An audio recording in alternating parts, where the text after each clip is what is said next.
Hello friends, मेरे digital classes में आप लोग का बहुत बहुत फिर से नए सेशन में स्वागत करता हूं। तो यहाँ पे हम छत्तीसगढ़ सामान्य अध्ययन के इतिहास के मोस्ट इंपॉर्टेंट क्वेश्चन कवर करने वाले हैं। ठीक है, सभी एग्जाम के लिए काम आएगा। ठीक है, चाहे आप पीएससी प्री के तैयारी कर रहे हैं 2024 के। ठीक है, प्री के साथ साथ आपका मेंस के भी काम आएगा।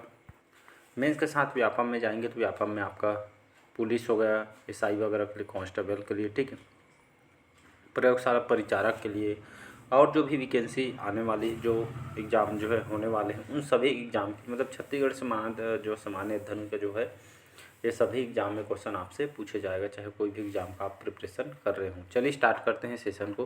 पहले बार आए तो चैनल को सब्सक्राइब करके रख लीजिए। पहला क्वेश्चन है कि इस राज्य में मराठा शासनकाल में रक्षाबंधन के अवसर पर कमाविजदार को दिए जाने वाले उपहार को क्या कहा जाता है। ठीक है, ये क्वेश्चन कहाँ पूछा गया है? फूड इंस्पेक्टर 2022 के पेपर में आया हुआ है। राखी कर या टीका और नजराना या रैयत भेंट या आपका सहसाल भेंट, तो इसको जो है टीका और नजराना बोलते हैं। ठीक है जी। जो इस राज्य में मराठा शासन काल अगर पढ़ेंगे तो रक्षाबंधन में एक जो फेस्टिवल जो त्यौहार, इसमें एक अवसर पे जो उपहार दिया जाता था, ये कमाविजदार को जो है दिया जाने वाला जो उपहार है, ये इसको जो है टीका या नजराना के रूप में इसको बोला जाता है। ठीक, उपहार को टीका या नजराना बोला जाता है। बी ऑप्शन हो जाएगा यहाँ पे करेक्ट। अगला क्वेश्चन चलिए देखते हैं। रतनपुर के निम्नलिखित कलचुरी शासकों के जो शिलालेख अथवा ताम्रलेख को उनकी प्राप्तिक स्थान जो प्राप्तिक जो है स्थान से सुमेलित करना है। ठीक है, जैसे आपका एक तरफ आपको जो है कलचुरी शासक दिया है, उनके शिलालेख और जो है ताम्रपत्र जो है प्राप्त हों उसको हम मैच करना है। ठीक है, जैसे पृथ्वीदेव प्रथम, ठीक है, इनकी जानकारी जो है शिलालेख कहाँ से प्राप्त हुई? ताम्रलेख अमोदा से, गोपाल देव के पुजारी पाली से, प्रतापमल जो बैलोगोड़ा से, बाहरसाय छुरी कोसगाई से इनका जो है शिलालेख ताम्रपत्र जो है जानकारी प्राप्त हुआ है।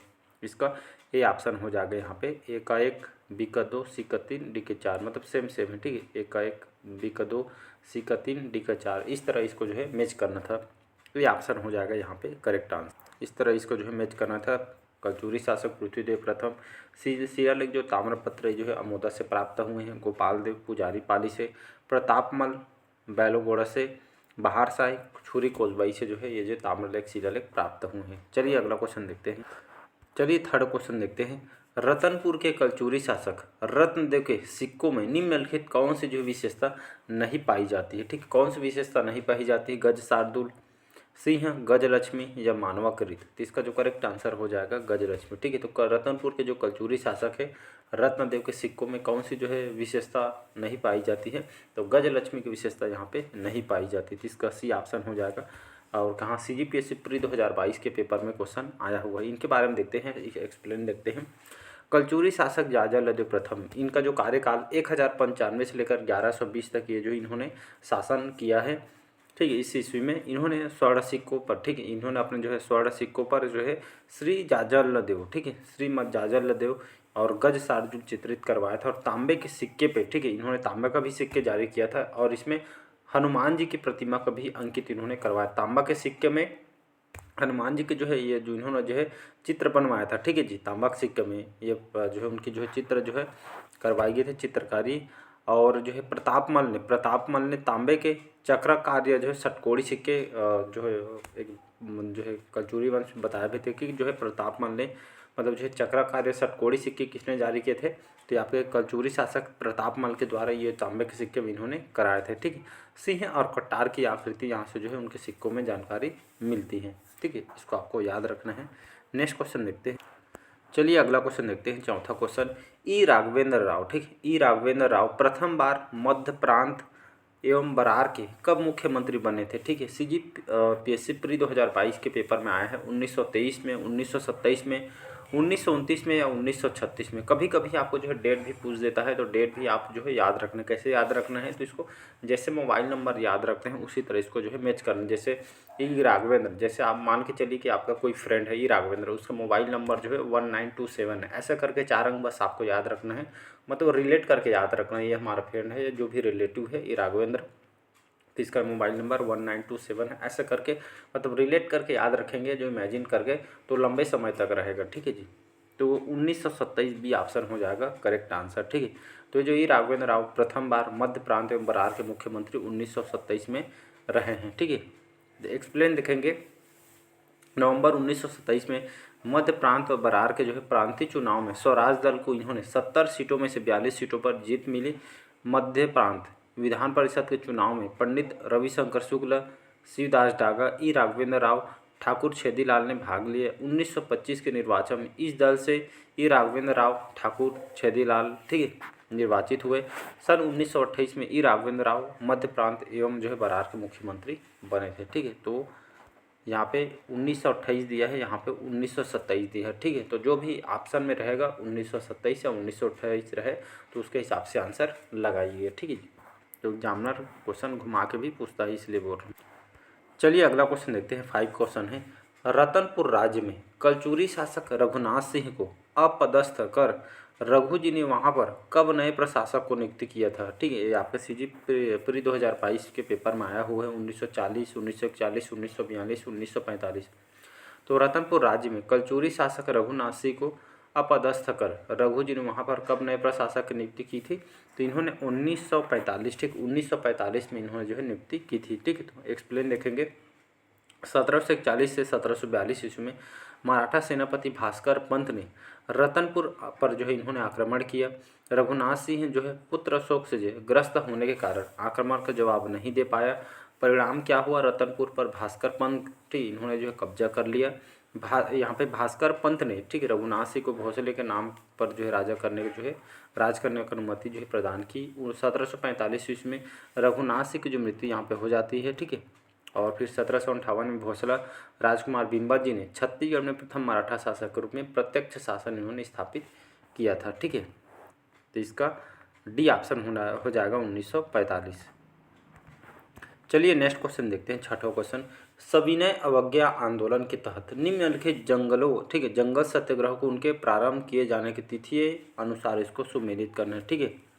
और एक क्वेश्चन सीजीपीएससी प्री 2022 के पेपर में आया हुआ, ठीक, जैसे रुद्री जंगल सत्याग्रह, ठीक है, कौन से सन में उसको मैच करना। फिर पौड़ी जंगल सत्याग्रह हुआ है, तमोरा जंगल सत्याग्रह, पकरिया जंगल सत्याग्रह, ठीक। सत्याग्रह से क्वेश्चन आज से एक दो क्वेश्चन आपसे पूछे ही जाते हैं, ठीक है, इसको आपको याद रखना है। तो यहाँ पे देखेंगे रुद्री जंगल जो सत्याग्रह ये कब हुआ था, ये आपका 22 अगस्त 1930 को, ठीक है। तो यहाँ पे देखेंगे, तो यहाँ पे एक अचार कैसे बनाना है आपको ये भी बता देता हूँ, ठीक। जैसे आपको 1 या 2 भी पता रहेगा तो आपको आसानी से आप जो है बता सकते हैं। जैसे एक अचार है, ठीक है, ऑप्शन में जाइए। एक अचार 2 जगह है, एक तो ए में दिया है और एक तो सी में दिया है, ठीक है। यहाँ पे तमोरा जंगल सत्याग्रह जो इम्पोर्टेंट सत्याग्रह है उसको याद रखें, बस 2 से 3 भी याद रखेंगे तो आपका काम बन जाएगा, ठीक है। तो जैसे रुद्री जंगल सत्याग्रह हुआ था आपका 22 अगस्त 1930 को। उसी तरह आप देखेंगे ये आपका तमोरा जंगल सत्याग्रह ये जो है कब हुआ था, तो ये आपका हुआ था 9 सितंबर 1930 में, ठीक है। तो 9 सितंबर 1930 में आपका जो है हुआ था तमोरा जंगल सत्याग्रह। तो मतलब देखेंगे सी का 3 देखेंगे तो सी का 3 यहाँ पे भी दिया गया है, यहाँ पे दिया गया है सी का 3 2 जगह, ठीक है। और इसके बाद देखेंगे पौड़ी जंगल सत्याग्रह ये कब हुआ था। पौड़ी जंगल सत्याग्रह तो ये हुआ था आपका जो है 3 अगस्त 1930 को, ठीक। 3 अगस्त 1930 को ये पौड़ी जंगल सत्याग्रह हुआ था। मतलब जो है सी का A1 देखेंगे, सी का फर्स्ट देखेंगे, सी का फर्स्ट यहाँ पे सी का फर्स्ट, यहाँ पे सी का 2 होगा, ठीक है जी, सी का 2 होगा। तमोरा जंगल सत्याग्रह हुआ था आपका 9 सितंबर 1930 का, ठीक है। यहाँ पे जो है कन्फ्यूजिंग हो गया था, ठीक है। यहाँ पे एक बार फिर से इसको जो है चेक कर, इसको एक बार फिर से हम जो है मैच करते हैं, ठीक है। जैसे रुद्री ए का देखेंगे तो यहाँ पे 4 देखे, ठीक है, ये आपका हुआ था 22 अगस्त 1903 को। तो यहाँ पे ए का 4 होगा, ठीक है। इसके बाद देखेंगे पौड़ी जंगल सत्याग्रह हुआ था आपका जो है 3 अगस्त 1930 का। तो मत यहाँ पे बी का फर्स्ट, ठीक है जी। तो ए का 4 बी का 1, ए का 4 और बी का 1, ठीक है, ए और सी दोनों जगह है, ठीक है। इसके बाद देखेंगे तमोरा जंगल सत्याग्रह हुआ था आपका। तमोरा जंगल सत्याग्रह हुआ था कब हुआ था, ये आपका 9 सितंबर 1930, मतलब जो है सी का 2 आएगा। यही भी कन्फ्यूजिंग हो रहा था यहाँ पे, सी का 2। चलिए जहाँ सी का 2 देखते हैं, तो सी का 2 एक ऑप्शन सी में दिया गया है, ठीक है, जिसको आपको याद रखना है। और डी का 3 आ जाएगा, डी जो पकरिया जो जंगल सत्याग्रह हुआ था, कब हुआ था, तो ये जो है 7 अक्टूबर 1930 में हुआ था, ठीक है। तो इस तरह इसको जो है मैच करना है, तो इस तरह इसका जो आंसर सी हो जाएगा, याद रखिएगा। यहाँ पे कुछ कुछ जो है नदियाँ अपवाह तंत्र से भी क्वेश्चन यहाँ पे लिया गया है, तो उसको भी हम देख लेते हैं। जैसे देखेंगे तो वायु पुराण में, ठीक है, वायु पुराण में महानदी का नाम, पौराणिक नाम क्या है, ठीक है। तो वायु पुराण में जो अभी हम महानदी बोलते हैं, जो नदी है, इसको जो है इसका पौराणिक नाम या इसका जो है प्राचीन नाम, वायु पुराण में इसको जो है महानदी किस नाम से जाना जाता था। CGP PSC प्री 2022 के पेपर में आया हुआ है, चित्रोत्पला, नीलोत्पला, कनकनंदनी या महानंदा, ठीक है। तो वायु पुराण में जो है महानदी को जो है प्राचीन नाम जो है नीलोत्पला हुआ करता था, ठीक है जी। तो प्राचीन काल में अलग अलग नदियों को देखेंगे तो इसको अलग अलग नाम से जाना जाता है, ठीक है। एक्सप्लेन देखेंगे तो प्राचीन नाम कनकनंदनी, सतयुग में वायु पुराण, नीलोत्पला, द्वापर युग में स्कंद पुराण में, ठीक है। जो नीलोत्पला द्वापर युग में स्कंद पुराण में बताया गया है। चित्रोत्पला, ठीक है, वर्तमान में इसको महानदी का नाम से जानते हैं, क्योंकि श्रृंगी ऋषि के शिष्य जो महानंद, ठीक है, महानंदा है, वो महानंदा के नाम पे जो है रखा गया है, ठीक है। अभी जो महानदी कहते हैं इसके पीछे रीजन भी है, ठीक है। जो श्रृंगी ऋषि जो थे, इनके जो शिष्य थे, महानंदा करके नाम है इनका, ठीक है। इन्हीं के नाम पे जो है महानदी आपको पढ़ा, ऐसा करके बुक में भी जो है आप पढ़ेंगे, ठीक है। इसको आप छत्तीसगढ़ की जीवा रेखा या छत्तीसगढ़ की गंगा भी इसको कहा जाता है महानदी को, ठीक है। इस तरह के क्वेश्चन आपसे आए भी हुए हैं।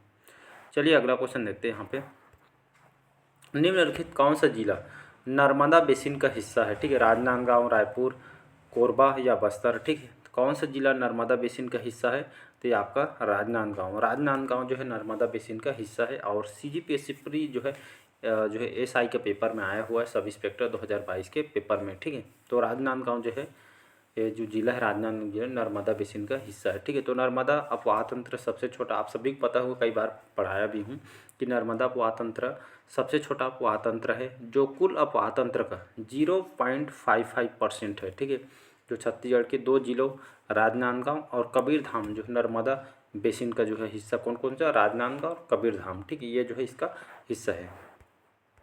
चलिए अगला क्वेश्चन देखते हैं। केलो नदी का उद्गम स्थल, ठीक है। केलो नदी का उद्गम स्थल है और ये व्यापम में आया हुआ है जगदलपुर जिले में स्थित चित्रकूट पहाड़िया से, रायगढ़ जिले में स्थित लूणेक पहाड़िया से, या बिलासपुर जिले में स्थित पाली पहाड़िया से, या सरगुजा जिले में स्थित मैनपाट पहाड़िया से, ठीक है। तो केलो नदी का उद्गम या इसका ओरिजिन कहाँ से होता है, तो रायगढ़ जिले में स्थित लुडेंग के पहाड़ियों से, ठीक है। यहाँ से जो है रायगढ़ जिले में जो लुडेंग के जो पहाड़ियाँ है, यहाँ से इसका उद्गम होता है, ठीक है। या आपके एग्जाम में ये भी क्वेश्चन पूछ सकते हैं कि जो रायगढ़ शहर है कौन सी नदी के किनारे बसा हुआ है, तो आपको पता होना चाहिए केलो नदी के किनारे बसा हुआ है। एक्सप्लेन देखेंगे। केलो नदी का उद्गम स्थल लुंडेक पहाड़ी जो लैलूंगा पठार जो रायगढ़ है, यहाँ से इसका उद्गम होता है, इसका ओरिजिन होता ही। इसकी सहायक नदी कोलडेगा, राजा, ठीक। कोलडेगा और राजा किसकी सहायक नदी है, केलो नदी की, ठीक है। केलो नदी पे केलो नदी परियोजना बना हुआ है, इसको जो है स्वर्गीय दिलीप सुजय परियोजना भी इसको कहा जाता है, ये जहाँ पे स्थित है, ठीक है। चलिए आज के सेशन में यही तक रखते हैं, बाकी को क्वेश्चन अगले पार्ट में क्वेश्चन कवर करेंगे। कैसा लगा सेशन कमेंट करके जरूर बताइए। सभी क्वेश्चन इंपॉर्टेंट और सिलेक्टेड है, जो कोई भी एग्जाम का आप तैयारी कर रहे हैं, जल्द आपके लिए जो है छत्तीसगढ़ से मान्य धन जो है, ठीक है, साथ ही साथ मैथ्स का भी दोनों एक साथ स्टार्ट करने वाला हूँ। जैसे आपके SI का ऑफिशियल जो है नोटिफिकेशन आती है, ठीक है, इसके बाद जो है सेशन स्टार्ट कर दिया है, ठीक है। चाहे आप PSC प्री के लिए तैयारी कर रहे हैं, चाहे मेंस लेवल तक के आपको जो है पूरा डिटेल पढ़ाया जाए, पूरा फैक्ट के साथ, ठीक है जी। तो चलिए आज का सेशन यही तक रखते हैं। लाइक शेयर सब्सक्राइब कीजिएगा। Thank you.